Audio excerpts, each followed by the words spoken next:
નમસ્કાર મિત્રો, Vidya Mandir study online ક્લાસમાં આપણું હાર્દિક સ્વાગત છે. આગળના વિડીયોમાં આપણે પ્રકરણ 3ની વાત કરી હતી, જેમાં આપણે કોલમ નંબર 9, 10 અને 11ની વાત કરી હતી. આજના આ વિડીયોમાં આપણે પ્રકરણ 4 એટલે કે શાળા અને શિક્ષકોની જવાબદારી, ખૂબ જ લાંબુ અને ખૂબ જ અગત્યનું, જેમાં સૌથી વધારે કલમો છે. તો કે કુલ કલમો એની અંદર 17 છે અને કલમ નંબર 12 થી 28 છે. અને તો આપણે આ પ્રકરણનો અભ્યાસ ક્રમશઃ કરીએ.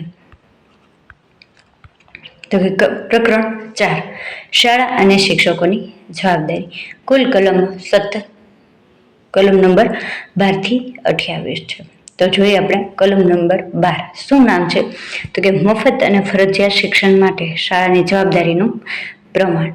આપણે આગળના વિડીયોમાં જોયેલું, જેમાં કલમ 2માં શાળાઓની કલમ 2માં વ્યાખ્યાઓ આપવામાં આવી હતી. એમાં થમાં 4 પ્રકારની શાળાની વાત કરેલી હતી. તો કે સરકારી શાળા, ગ્રાન્ટેડ શાળા, નિર્દેશિત વર્ગની શાળા અને ખાનગી શાળા. તો આપણે તેની વાત કરીએ. તો કે સરકારી શાળા, તો કે મફત અને ફરજિયાત શિક્ષણ આપવાનું રહેશે. આમાં કોઈ પણ પ્રકારની ફી બાળકોની લેવાની રહેશે નહીં. હવે ત્યારબાદ જોઈએ ગ્રાન્ટેડ શાળા. તો કે તેમાં દાખલ કરેલ બાળકોના અમુક પ્રમાણને ઓછામાં ઓછા 25% આધીન રહીને તેના વાર્ષિક આવર્તક ખર્ચ માટે મળેલી તેની વાર્ષિક આવર્તક સહાય અને ગ્રાન્ટ તરીકે કલમ 2ના ખંડ થના પેટાખંડ 2માં નિર્દિષ્ટ કરેલ મફત અને ફરજિયાત પ્રાથમિક શિક્ષણ પૂરું પાડશે. અહીં કઈ સ્કૂલની વાત કરી છે? તો કે બીજા નંબરની ગ્રાન્ટેડ સ્કૂલની વાત કરવામાં આવી છે. ધારો કે આપણે એક ઉદાહરણ દ્વારા સમજીએ કે કોઈ ગ્રાન્ટેડ સ્કૂલ છે, તેની અંદર પહેલા ધોરણમાં 100 વિદ્યાર્થીઓની ક્ષમતા છે અને આ 100 બાળકોને પ્રવેશ આપે છે. આ 100 બાળકો પર એને કુલ ખર્ચ 5 લાખ રૂપિયા થાય. હવે રાજ્ય સરકાર તેને કેટલો આપે છે? તો કે 1 લાખ રૂપિયા તેને આપે છે. તો એને કુલ 5 લાખના કેટલા ટકા થયા? તો કે 20% થયા. તો શું એ સ્કૂલ છે એ 100 બાળકોને મફત ભણાવશે? તો કે ના, 100ના 20%, એટલે કે 20 બાળકોને તે મફત શિક્ષણ આપશે, એટલે કે નિઃશુલ્ક શિક્ષણ આપશે. હવે ત્યારબાદ જોઈએ નબળા વર્ગના બાળકો. તો કે નબળા વર્ગ અને વંચિત બાળકોને નજીકની શાળામાં તે વર્ગના બાળકોની કુલ સંખ્યાને ઓછામાં ઓછા 25% બાળકોને કલમ 2 ખંડ થના પેટા ખંડ 3 અને 4માં નિર્દિષ્ટ કરેલા ધોરણ 1માં દાખલ કરશે અને મફત અને ફરજિયાત પ્રાથમિક પૂરું થતા સુધી તે શિક્ષણ પૂરું પાડશે. પરંતુ વધુમાં શું? તો કે કલમ 2ના ખંડ થમાં નિર્દિષ્ટ કરેલી શાળામાં જો પૂર્વ શાળા શિક્ષણ પાડતી હોય, પૂર્વ શિક્ષણ પૂરું પાડતી હોય, ત્યાં આવી પૂર્વ શાળા શિક્ષણમાં પ્રવેશ માટે ખંડ ક થી ગ ની જોગવાઈ લાગુ પડશે.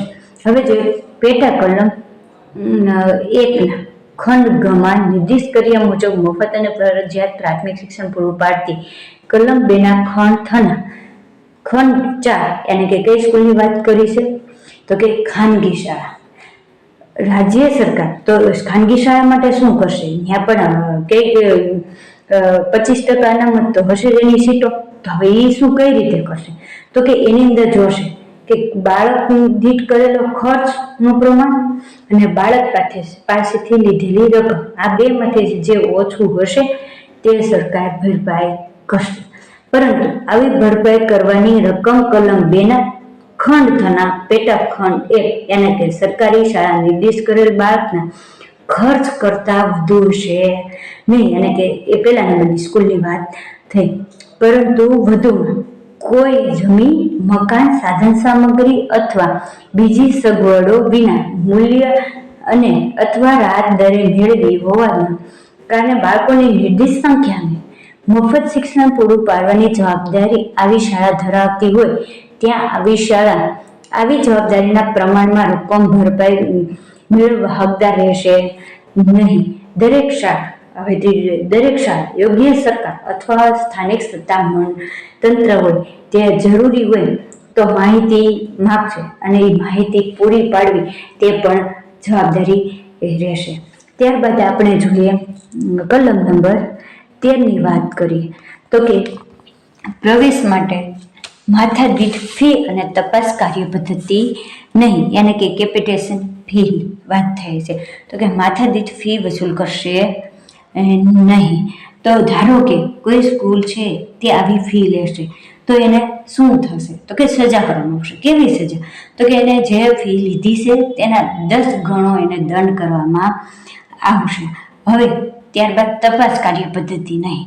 હવે એમાં શું હોય કે તપાસ કાર્ય પદ્ધતિ એટલે તો કે કોઈ સંસ્થા છે એ બાળકને પ્રવેશ માટે માતા પિતા અથવા તો બાળકની એ ઇન્ટરવ્યૂ લે છે, તો આ ઇન્ટરવ્યૂ લઈ શકાશે નહીં. ધારો કે કોઈ સંસ્થા છે એ એમનું ઇન્ટરવ્યૂ લે છે તો તેમને પ્રથમ વખત જો આ બાબતનું ઉલ્લંઘન કરશે તો એને 25,000 રૂપિયાની નોટિસ આવશે, એને દંડ થશે. અને જો આ ઉલ્લંઘન કર્યા પછી પણ એ સંસ્થા કોઈ શાળા હશે તે વારંવાર આવું ઉલ્લંઘન કરશે તો તેને દરેક વખતે 25,000નો દંડ કરવામાં આવશે. હવે આપણે જોઈએ કલમ નંબર 14 તો કે પ્રવેશ માટે ઉંમરની સાબિતી. હવે પ્રવેશ માટે ઉંમરની સાબિતી માટે શું હશે?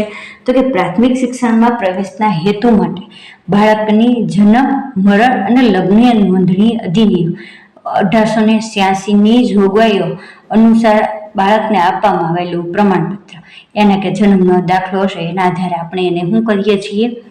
તો કે પ્રવેશ અપાવીએ છીએ. અથવા તો જો આવું કંઈ નથી તો અથવા તો સરકારશ્રી દ્વારા નિયત કરવામાં આવેલા તેવા બીજા કોઈ પણ દસ્તાવેજના આધારે આપણે એને પ્રવેશ આપીશું. અથવા જો કોઈ બાળક છે એમની પાસે આવું કોઈ પણ દસ્તાવેજ નથી તો આપણે શું કરીશું? તો કે એમને ઉંમરની સાબિતીના અભાવે કોઈ બાળકને શાળામાં પ્રવેશનો ઇનકાર કરી શકાશે નહીં. એને કે આપણે એને એમ નહીં કહી શકીએ કે ભાઈ તારી પાસે જન્મનો પ્રમાણપત્ર નથી તો તને પ્રવેશ નહીં મળે, પણ જો એની પાસે આવું નહીં હોય તો પણ આપણે એમને પ્રવેશ આપવો પડશે. હવે ત્યારબાદ આપણે જોઈએ કલમ નંબર 15 પ્રવેશની ના પાડવી નહીં. બાળકને શૈક્ષણિક વર્ષની શરૂઆત વખતે અથવા નિયત કરવામાં આવેલ તેટલા સમયમાં લંબાવેલા સમયની અંદર દાખલ કરવામાં આવશે. એને કે કોઈ બાળકને પહેલા ધોરણમાં લેવો ને એની તારીખ લંબાવેલી 6 મહિના સુધી પ્રવેશ આપવો એમ, તો એને આપણે એટલા સમયની અંદર દાખલ કરવામાં આવશે. પરંતુ લંબાયેલા સમય પછી આવો પ્રવેશ માગવામાં આવે તો કોઈ પણ બાળકને પ્રવેશ માટે ઇનકાર કરાશે નહીં. ધારો કે 6 મહિના સુધી આપણે પ્રવેશ અપાવતા હતા, પરંતુ 6 મહિના પછી પણ જો કોઈ બાળક એવું હોય અને એને પ્રવેશ મેળવવો હોય તો આપણે એને ઇનકાર કરી શકીએ નહીં. અને વધુમાં જોઈએ તો કે એવી પણ જોગવાઈ છે કે કોઈ બાળકને લંબાયેલા સમય પછી, યાની કે 6 મહિનાનું શિક્ષણ પ્રવેશ માટેની ડેટ હતી એ જતી રહી, એના પછી પણ એ બાળક આવે છે પ્રવેશ માટે અને એને આપણે પ્રવેશ આપીએ છીએ તો તેણે સરકારના યોગ્ય ઠરાવ રીતે અભ્યાસક્રમ પૂરો કરવાનો રહેશે. આજે આપણે ભણ્યા એનું એકવાર રિવિઝન કરી લઈએ તો કે આપણે પહેલા કલમ નંબર 12 ભણ્યા હતા, મફત અને ફરજિયાત શિક્ષણ માટે શાળાની જવાબદારી. તેમાં આપણે ચાર પ્રકારની શાળાઓ ભણ્યા હતા, તો કે સરકારી શાળા, ગ્રાન્ટેડ શાળા, નિર્દિષ્ટ વર્ગની શાળા અને ખાનગી શાળા. હવે જો સરકારી શાળામાં શું હશે તો કે બાળકને મફત અને ફરજિયાત શિક્ષણ આપવાનું રહેશે. હવે ગ્રાન્ટેડ શાળામાં શું હશે તો કે એમાં 25% આધીને રહીને એમને વાર્ષિક ખર્ચ એને આપવામાં આવશે. પછી શું હશે તો કે નબળા વર્ગના વંચિત જૂથના બાળકો માટેની આપણે વાત કરી હતી, તેમાં પણ 25% બાળકોને પ્રવેશ આપવો. ત્યારબાદ આપણે ખાનગી સ્કૂલની વાત કરી હતી તો કે એમાં પણ 2 રીતની હતી, તો કે રાજ્ય કરેલા બાળક દીઠ ખર્ચનું પ્રમાણ અથવા તો બાળક પાસેથી ચાર્જ કરેલ રકમ, આ બેમાંથી જે ઓછી હોય તેટલી રકમ નિયત કરવામાં આવે તે રીતે જ એમને ભરપાઈ કરવામાં આવશે. ત્યારબાદ આપણે ભણ્યા કલમ નંબર 13 પ્રવેશ માટે માથાદીઠ ફી અને તપાસ કાર્ય પદ્ધતિ નહીં. ખાસ કરીને જો કોઈ સંસ્થા પાસે સ્કૂલ એની પાસે પ્રવેશ ફી લેશે તો એને 10 ગણો એને દંડ ભરવામાં આવશે. ત્યારબાદ શું કર્યું હતું તો કે એમનું ઇન્ટરવ્યૂ લેશે, એના માતા પિતા અથવા તો બાળકનું ઇન્ટરવ્યૂ લેશે તો તેમને પ્રથમ વખત ઉલ્લંઘન કરશે તો તેમને 25,000 અને એના પછી જો દર વખતે તે આવું ઉલ્લંઘન કરતો રહેશે તો એને 25,000 રૂપિયાનો દંડ થશે. ત્યારબાદ આપણે જોયું તો પ્રવેશ માટે ઉંમરની સાબિતી, તો કે એમાં લગ્ન નોંધણી અધિનિયમ, જન્મ, મરણ અને લગ્ન નોંધણી અધિનિયમ 1886 મુજબ બાળકોને જે પ્રમાણપત્ર આપવામાં આવે એના આધારે આપણે જન્મ પ્રવેશ આપીએ છીએ. પરંતુ આ સિવાય એની પાસે નિયત કરવામાં આવે તેવા બીજા સરકારી દસ્તાવેજો હોય તેના આધારે પણ પ્રવેશ આપી શકે. પરંતુ બાળક છે તેને પાસે ઉંમરનો કોઈ પણ પુરાવો નથી તો આપણે એને પ્રવેશ માટે ઇનકાર કરી શકીશું નહીં, એને પ્રવેશની ના પાડવી નહીં. હવે છેલ્લી કલમ આપણે ભણાતા 15મી, તો કે પ્રવેશની ના પાડવી નહીં, એને કે બાળક છે એ શૈક્ષણિક વર્ષની શરૂઆત અથવા તો નિયત કરવામાં આવે તેટલા સમયની અંદર એમને પ્રવેશ મેળવવાનો રહેશે. પરંતુ લંબાયેલા સમય પછી જો કોઈ બાળક આવશે એને પ્રવેશ જોતો હશે તો આપણે આપવાનો છે, આપણે ના કરી શકીશું નહીં. પરંતુ એને સરકાર શ્રી દ્વારા જે ઠરાવ કરવામાં આવશે તેટલો તેમને